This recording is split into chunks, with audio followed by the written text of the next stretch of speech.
ሰዎች ባለፈው አዶናይ በኤምሬትስ ተገኝቶ ስካይቦክስ ውስጥ ጨዋታ ሲመለከት ያያችሁታል አይደለ? ዲለንና እሱን ሆኖ እዚህ ላይ ሆኖ ሲመለከቱት ስንት ይመስላችኋል? ስንት የከፈሉ ይመስላችኋል? 150,000 ፓውንድ ማለት ወደ 38 ሚሊዮን ብር አካባቢ ማለት ነው።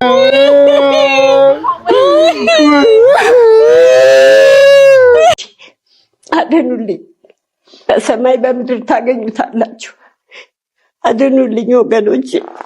ጋዜጠኛ ሶፎንያስ በአእምሮ ህመም ወይንም ባዮፖላር ዲስኦርደር ተይዞ የሕክምና ክትትል ላይ መሆኑን ይፋ ማድረጉን ሰምተናል። እንግዲህ ታላቅ የምስራች ለአሜን ተሰምቷል። አሜን ኢንግላንድ ሄዶ የሚጫወትበት ልዩ የተባለ እድልም በዚህ ሰዓት እንደተመቻቸለት በተላከልኝ ደብዳቤ ተመልክቻለሁ።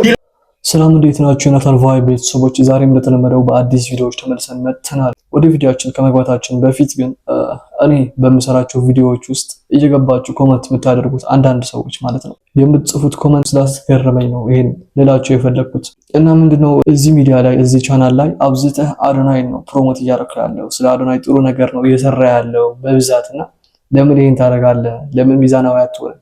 ለምን ስለ ጆን ዳንኤል አታወራም? ስለ ጆን ዳንኤል ለምን አትሰራ ምናምን ትሉኛላችሁና ከየት አምጥቼ ልስራ ማለት ከየት አምጥቼ ልስራላችሁ ነው የምላችሁ። የጆን ዳንኤል ምንድነው ማመጣላችሁ? ጌም ሲጫወት ነው ማመጣላችሁ የጆን ዳንኤል? ወይ አንድ አበባ ታፕታፕ አድርጉ አንበሳ ሲወርድለት ምናምን እያመጣሁኝ ለእናንተ ላቅርብላችሁ? ይሄን ነው የፈለጋችሁት? በዚህ ሰዓት በዚህ አመት ማለት ነው በጣም ቲክቶክ ላይ በጣም እየሰራ ያለ ሰው ቢኖር አዶናይ እና አዶናይን አምጥተህ አፕሪሺየት ማድረግ ግዴታ ነው አይደለም? በግለሰብ በእኛ በተራ ሰዎች ማለት ነው በመንግስት የተመሰገነ ያለ ልጅ ነው አዶናይና እና በዚህ ሰዓት ላይ ጆን ዳንኤል እና አዶናይ ሊወዳደሩ አይችሉም። ልንገራችሁ፣ ቢደብራችሁም እኔ ምንም ማድረግ አልችልም። ይሄ ያለ ነገር ነው። አዶናይ እና ጆን ዳንኤል በዚህ ሰዓት መወዳደር አይችሉም። በዚህ ሰዓት ማለት ነው ሜቢ ጆን ዳንኤል ከአዶናይ ተሽሎ ከአዶናይ የበለጠ ስራ ይዞ ቢመጣ ወደ ጆን ዳንኤል ሙቭ እናደርጋለን፣ ጆን ዳንኤልን አፕሪሺየት እናደርገዋለን ማለት ነው። በዚህ ሰዓት ግን አይወዳደሩም። ጆን ዳንኤል እንደማንንም ቲክቶከሮች እንደነ ዩቲናስ እነዚህ ትላልቅ ቲክቶከሮች ማለት ነው እንደነ ዩቲናስ እንደ ሌሎች ምናምን ከነሱ ጋር ነው የምታወዳደረው፣ ከነሱ ጋር እኩል ነው የምታየው። ይሄን ስላልኩኝ ደግሞ ብዙ ሰዎች ኮመንት ላይ ገብታችሁ ማይሆን ነገር ትጽፋላችሁ። አሁን ግን እኔ ምንም ማድረግ አልችልም። አዶናይን ማድነቅ አዶናይን አፕሪሺየት ማድረግ ማለት ግን ጆን ዳንኤልን መጥራት አይደለም። ይሄ እኮ በአይናችን የምናየው ነገር ነው። ለምንድን ነው ከእውነት የምንሸሸው? ሁላችንም ማለት ነው። አይወዳደሩም። ልንገራችሁ፣ ሲጀመር ወደዚህ አይነት ቢፍ የመግባታቸው ምክንያት ማለት ነው ጆን ዳንኤል አዶናይ የምንላቸው ምክንያት ምንድነው? ጃኒ ነች። ጃኒ በመሃላቸው ባትኖር ማለት ነው ጆን ዳንኤል ጭራሽ ከአዶናይ ጋር አይወዳደርም ነበር።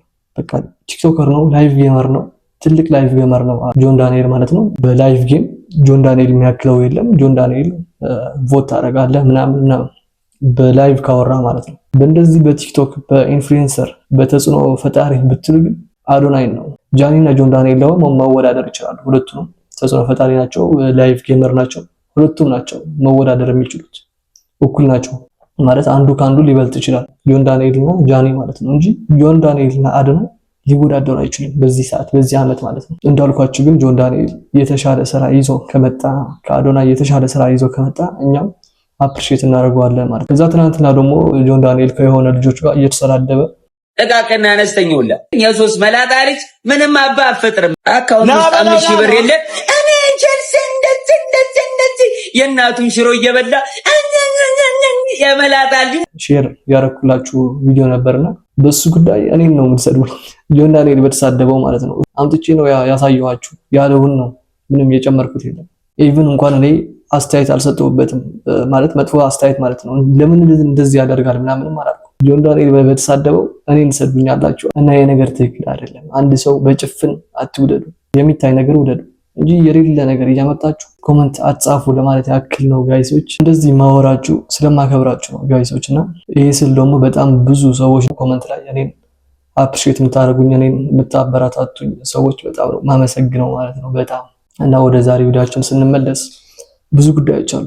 ጋዜጠኛ ሶፎንያስ እንግዲህ በፌስቡክ ገጹ መጥቶ ያለውን ነገር ትናንት ነግሬያችሁ ነበር፣ ለኢትዮጵያ ሕዝብ ይቅርታ መጠየቁ ምናምንና አስከትሎ ምንድነው ያለው? እናቴ ጥፍታብኛለች ምናምን በሚል ብዙ ጽፎ ያለቀሰ ምናምን ፖስት አድርጓል በፌስቡክ ማለት ነው። እሱ ያለው ምንድነው እናቴ ሙታለች ነው ያለው። እናቱ አሁን ወደ ሚዲያ መጣ እኔ አልጠፋሁኝም፣ እኔ አልሞትኩኝም አለሁኝ፣ ልጄ ሊገለኝ እያስፈራራኝ ነው፣ ድረሱልኝ እያለች ነው እሷ። እናያለን፣ ሌሎች ጉዳዮችም አሉ አብረን እናያለን ማለት ነው። ይሄን ቪዲዮ ላይክ በማድረግ ጀምሩት። ለዚህ ቤት ማለትም ለዚህ ቻናል አዲስ ከሆናችሁም ሰብስክራይብ በማድረግ ቤተሰብ መሆን ትችላላችሁ። ቀጥታ ወደ ቪዲዮአችን። ጋዜጠኛ ሶፎንያስ በአእምሮ ህመም ወይንም ባዮፖላር ዲስኦርደር ተይዞ የሕክምና ክትትል ላይ መሆኑን ይፋ ማድረጉን ሰምተናል። እንግዲህ ጋዜጠኛ ሶፎንያስ በአሁኑ ወቅት አስቸጋሪና አሳሳቢ ከሆነው የባይፖላር አእምሮ ህመም ጋር እየታገለ መሆኑንና በሕክምና ክትትል ላይ እንደሚገኝም በይፋ አስታውቋል። የሥራ ባልደረቦቹን አድናቂዎቹንና መላው ቤተሰቡን በሐሳብና በጸሎት ከጎኑ እንዲቆሙም ጠይቋል። ይህንን አስቸጋሪ ወቅት በበሰልና በቁርጠኝነት ስሜት እየተጋፈጠው መሆኑን የገለጸው ጋዜጠኛው እንግዲህ ሕክምናውን በጥንቃቄ እየተከታተለ እንደሚገኝና በአምላክ እገዛ እንዲሁም ደግሞ በሕክምና ባለሙያዎችም ድጋፍ ይህንን ጊዜ እንደሚያልፈው ሙሉ እምነት እንዳለውም ገልጿል። እንግዲህ በርካታ የማህበራዊ ሚዲያ ተጠቃሚዎች እንዲሁም ወዳጆቹም ያላቸውን አድናቆትና ፍቅር በመግለጽም ፈጣን ማገገምን እየተመኙለት ይገኛሉ። ባስተላለፈው መልእክት ስር ማለት ነው። የባይፖላር ህመም እንግዲህ በሰው ልጅ ስሜት፣ ጉልበትና የዕለት ተዕለት ተግባራትን የማከናወን አቅም ላይ ከፍተኛና ከባድ የባህሪ መዋዠቅን የሚያመጣ የአእምሮ ጤና እክል ነው። በከፍተኛ የደስታ ስሜት እንዲሁም ደግሞ በከፍተኛ ተስፋ መቁረጥ ስሜት ውስጥ የሚከት ህመም ሆኖ ነው የሚነገረው። እንግዲህ ስለዚህ በሽታ ያላችሁን ዕውቀት በደንብ ሰፋ አድርጋችሁ እንድትመለከቱትም እወዳለሁኝ። ምክንያቱም ከዚህ ቀደም በዚህ ጋዜጠኛ ጉዳይ በጣም ብዙ የሚባሉ ነገሮችም አሉ። ይህንን ከህመም ሳይሆን እንዲሁ አውቆት የሚያደርገው እንደሆነ ተደርጎ ነበር ብዙዎቹ ሲናገሩ፣ እሱም ላይ ተጽዕኖ ሲያሳድሩ የነበሩት። እንግዲህ ይህንን መረጃ በደንብ ስለዚህ ህመም ያላችሁን ዕውቀት በማስፋት ለሱ ያለንን ድጋፍ ከጎኑ መሆናችንን እናሳየው እላለሁ። ለሱም እግዚአብሔር ጤናውን እንዲመልስለትና ወደ ቀደመ ሙያው እንዲመለስ የሁላችንም ጸሎት ነው። የኛ ድጋፍ ያስፈልገዋል። ጥቃት ሊሰነዝርብኝ ሲል አመለጥኩኝ እንጂ እኔ በህይወት አለው ሲሉ እንግዲህ የሶፎንያስ ዋሲሁን እናት በኢትዮ ኢንፎ ዩቲዩብ ገጽ ላይ ተከስተዋል። ጋዜጠኛ ሶፎንያስ ዋሲሁን ሰሞኑን እንግዲህ በሶሻል ሚዲያዎች ላይ ወደ ጤና የተመልሻለው ብዙ የማወራችሁ ነገር አለኝ ብሎ ከገለጸ በኋላ በተደጋጋሚ ስለ እናቱ መሞትና መጥፋት የተናገረ ነበረ።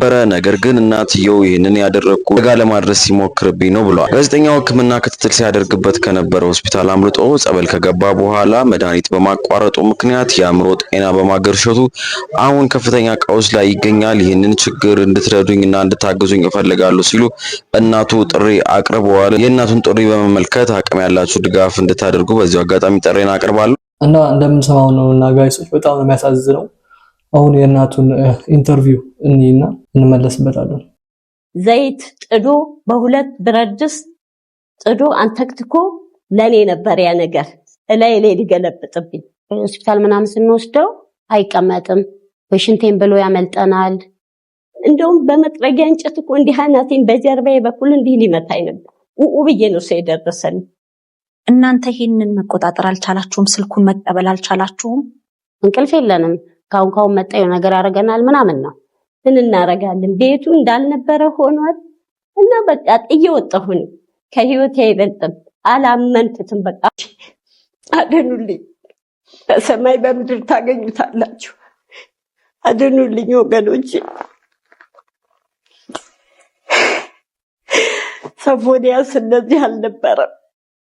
ሶፎንያስ ለሀገር የሚበቃ ልጅ ነበር። አዛኝ ነው፣ ለማንም አዛኝ ነው። ወገኖቼ ታውቁታላችሁ ሶፎንያስ እንዴት እንደነበረ። አሁን ተበላሸብኝ። አድኑልኝ ወገኖቼ፣ ወገኖቼ ከእግዚአብሔር ታገኙታላችሁ። አድኑልኝ ብቻ፣ ይሄን ነው የምለው። አሁን እርስዎ ከቤትዎት ርቀው ነው ያሉት? አዎ ከቤት ወጥቼ ነው ያለሁት። አዎ ህይወቴን ለማዳን እንደዛ ነው። በቃ አልፈልግም፣ አስጠላኝ። ቤቱ ራሱ በጣም ነው ያስጠላኝ። ሰው ሁሉ ምንም የሚጠይቀኝ የለም። ሁሉም በቃ ችልተኛ ሆነኝ። ምንም በቃ ተጠይፈውኛል እኔን ራሱ። ስለዚህ እኔ ልጄን ብቻ መድኃኔዓለም ክርስቶስ ከነሱ ጋር ይርዳኝ ነው በቃ። ያድኑልኝ። ያኔ በተፈጠረው ነገር ነው መገፋቱ መገለሉ የመጣው? አዎ በሱ ነው። አንድም እሷንም ከዛ በኋላ ነው በቃ ያው እኔ አይዞሽ ነው የምላት። አይዞሽ ሁሉም ያልፋል፣ ቀን ያልፋል፣ ተረጋጊ ምናምን ነው የምላት። ምክንያቱም እግዚአብሔር ቀን አለው ለሁሉም የሚለው ነው በቃ። እሱ ለሰራው እሱ ላጠፋው ጥፋት እርሶ ለምን ተጠያቂ ይሆናሉ? እኔ በቃ ምን አውቄ ማግለል እኮ የለባችሁም። ቤተሰባውን በፍጹም እኔ እንዳደርሽ ነው ያሉኝ። በሱ ምክንያት እንዳደርሽ ምን አድርጌ ነው? በቃ ሁሉም ገለልተኛ ስለ በጣም ያሳዝናል ጋይሶችና እኛ ሀገር ላይ ግን ብዙ የሚቀረን ነገር አለ፣ በጣም ብዙ ማለት ነው። አሁን ልጁ ባጠፋው እናት ምን ታርገው? ደግሞ ጭራሽ በቤተሰብ ነው፣ በቅርብ ቤተሰብም ቢሆን እያገለሉኝ ነው፣ ጭራሽ እንዳደርሽ ወደኛ እያሉኝ ነው እያለች ነውና በጣም ያሳዝናል። እሱ ለሰራው እሱ ላጠፋው ጥፋት እርሶ ለምን ተጠያቂ ይሆናሉ? እኔ በቃ ምን አውቄ ማግለል እኮ የለባችሁም። ቤተሰባውን በፍጹም እኔ እንዳደርሽ ነው ያሉኝ። በሱ ምክንያት እንዳደርሽ ምን አድርጌ ነው? በቃ ሁሉም ገለልተኛ ስላደረገኝ ቀረሁላቸው። ይሄ መሆን አይገባውም። በእግዚአብሔር ዘንድ ቆራቢዎች ናቸው። እኔም ቆረሱ ጭንቀት በቃ ባየሁት ቁጥር ውስጥ ይረበሻል። እንዴት አድርጌ እንዳሳደግኩት ያውቃል። 4 ኪሎ ህዝብ ከትንሽ ጀምሮ ሊስትሮ ጠርጓል፣ ፓርኪንግ ሰርቷል። በቃ ይሄ ትናንሽ ስራዎች ይሰራል። ግን ጨዋ ነው። ይሄ ልክስክስ ባህሪ የለውም። የስራ ሰው ነው። እግዚአብሔር ብሎ ደግሞ ያው የተሻለ ስራ ላይ ሲደርስ በቃ እንዲህ አደረጉብኝ። ምን አደርጋለሁ? እግዚአብሔር እሱ ይመልከት። አሁን እየደወለ እዚህ ቦታ ነኝ እያለ ይጠራችኋል? ይጠራናል፣ ይደውላል፣ እዚህ ቦታ ነኝ ምናምን ይላል። ግን ሃሌሉያ ሆስፒታል ነኝ ሲል ብሎ የጻፈውን ጽሑፍ አይቼ ነበር። ሃሌሉያ ሆስፒታል የሚባል ቦታ ነኝ ያለሁትኝ። በፍጥነት እናቴን አምጪ። ይህንን ቀረጻ ከማከናወናችን ከሰዓታት በፊት ደግሞ እናቴ ሰላምዬ ጠፋችብኝ፣ ሞተችብኝ የሚል ይዘት ያለው ጽሑፍም አጋርቷል። የጋዜጠኛ ሶፎንያስ ዋሲሁን ቤተሰቦች እውነታውን ለማስረዳት እናት እትዬ ሰላምም በህይወት መኖራቸውን ለማሳወቅና አላባት ነው ያሳደግኩት። የአባቱን ሞተ ወንድና ሴት ሆኜ በቃ እንደዛ አድርጌ ለቁም ነገር አድርሻው ነበር። እሱን ሁሉ ያውቃል እንዴት እንዳሳደግኩት። አሁን መጨረሻ ላይ ምን እንደጠለፈብኝ አላውቅም። እንደዚህ እንዳደረገው አይምሮውን እስኪነካው ድረስ ያበቃው ምን አውቃለሁ። አሁን የምፈልገው አድኑልኝ ወገኖቼ፣ አድኑልኝ። በሰማይ በምድር ታገኙታላችሁ። አድኑልኝ ወገኖቼ። ሶፎንያስ እንደዚህ አለ። ስፖንሰር አግኝቶ በመሃል ተኝቶ ነበር። ስጦታው ለ1 ወር ተኛ። እዛው ክትትል ሲያረጉለት እውነትም ደህና ሆነ። ደህንነቱን አረጋግጠው ደግሞ በተመላላሽ እየሄደ መድኃኒቱን እንዲወስድና እንዲድን ነበር ሀሳባቸው። አደረገ። ሲመላለስ ቆይቶ መጨረሻ ላይ ማን ሂድ ገዳም ይሻልሃል፣ ገዳም ደግሞ ሂድ ተብሎ ገዳም ይሄዳል። ይሄ ልጅ ይሄዳል።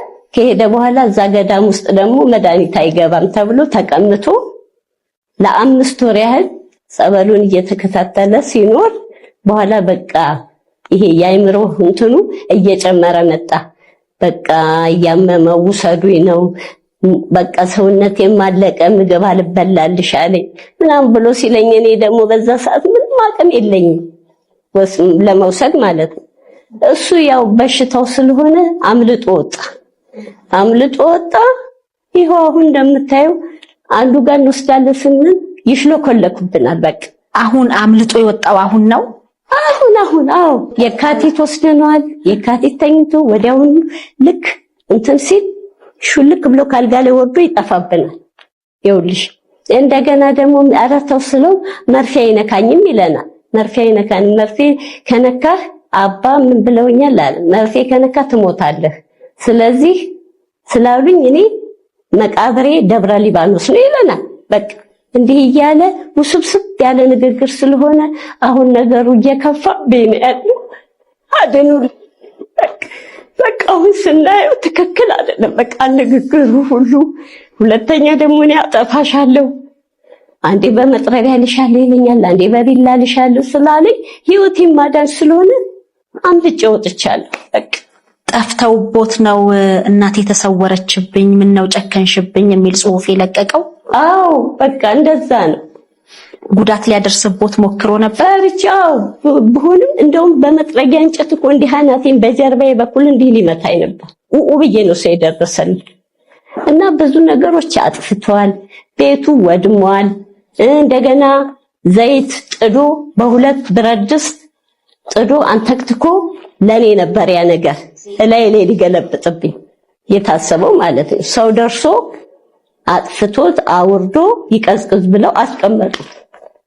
ይሄም መሆን የለበትም፣ ወዲያው መድፋት ነበረባቸው። ይሄ ደግሞ ቶሎ አይመጣልሽም እና ያው ዘይቱን ቁጭ እንዳለ ነው ምድጃው ላይ ምን እናረጋለን። ቤቱ እንዳልነበረ ሆኗል እና በቃ ጥዬ ወጣሁ። እኔ ከህይወቴ አይበልጥም፣ አላመንኩትም። በቃ አሁን የመጨረሻ አላመንኩትም።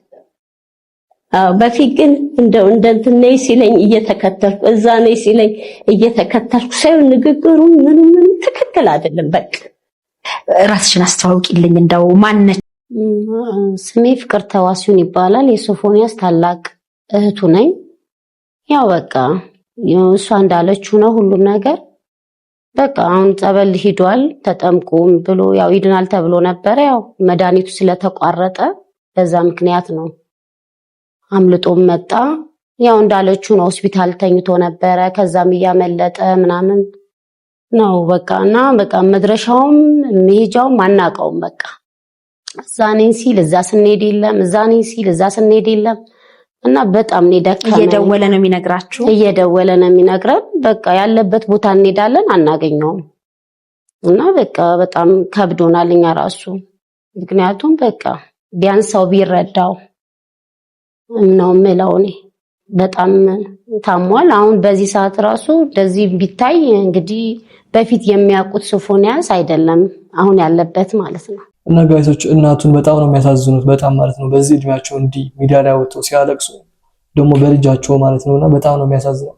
ሁላችንም በጸሎት ብናገዛቸው ነው የምለው። ነበር ታላቅ የምስራች ለአሜን ተሰምቷል። አሜን ኢንግላንድ ሄዶ የሚጫወትበት ልዩ የተባለ እድልም በዚህ ሰዓት እንደተመቻቸለት በተላከልኝ ደብዳቤ ተመልክቻለሁ። ዲላን ስለ አሜን የሰራውን ቪዲዮ የተመለከተው የኔ ማኔጅመንት ውስጥ ያለው ኤንዜድ ኮሚኒኬሽን ለኤስኤምኤስ ፕሮ ሶከር ዋና ኃላፊ ለሆነው ለማርክ ሃይስም የአሜንን ቪዲዮ እንደዚሁም የዲላን ፔጅን ቪዲዮ ልኮለት ነበር።